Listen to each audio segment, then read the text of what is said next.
সীমান্তে আজ আমি প্রহরী। অনেক রক্তাক্ত পথ অতিক্রম করে আজ এখানে এসে থমকে দাঁড়িয়েছি স্বদেশের সীমানায়।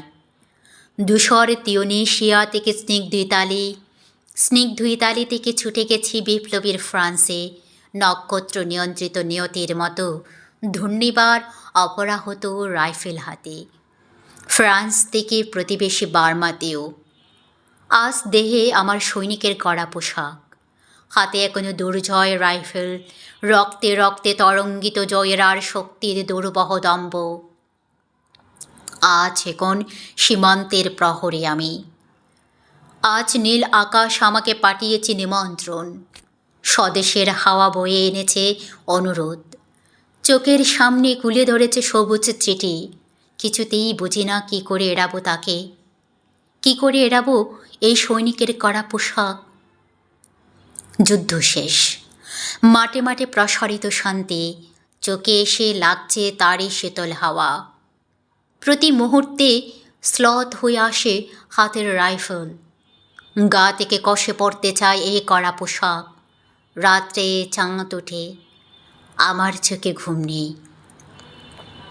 তোমাকে ভেবেছি কতদিন, কত শত্রুর পদক্ষেপে শোনার প্রতীক্ষার অবসরে, কত গোলা ফাটার মুহূর্তে, কতবার অবাধ্য হয়েছে মন যুদ্ধ জয়ের ফাঁকে ফাঁকে, কতবার হৃদয় জ্বলেছে অনুশোচনার অঙ্গারে তোমার আর তোমাদের ভাবনায়।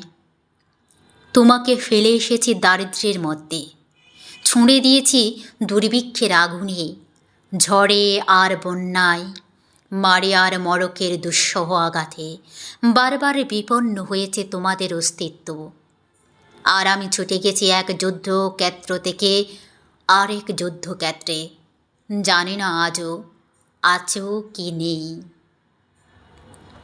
দুর্ভিক্ষের ফাঁকা আর বন্যায় তলিয়ে গেছে কিনা ভিটে, জানি না তাও। তবু লিখছি তোমাকে আজ, লিখছি আত্মম্ভর আশায়। ঘরে ফেরার সময় এসে গেছে, জানি আমার জন্যে কেউ প্রতীক্ষা করে নেই।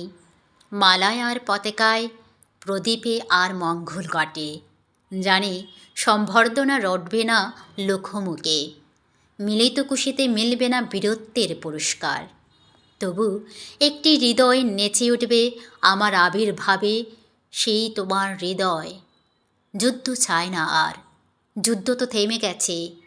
পদার্পণ করতে চায় না মন ইন্দোনেশিয়ায়, আর সামনে নয়, এবার পেছনে ফেরার পালা।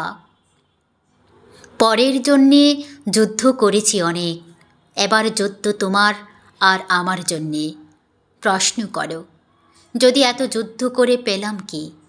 উত্তর তার, তিউনিসিয়ায় পেয়েছি জয়, ইতালিতে জনগণের বন্ধুত্ব, ফ্রান্সে পেয়েছি মুক্তির মন্ত্র, আর নিষ্কণ্টক বার্মায় পেলাম ঘরে ফেরার তাগাদা।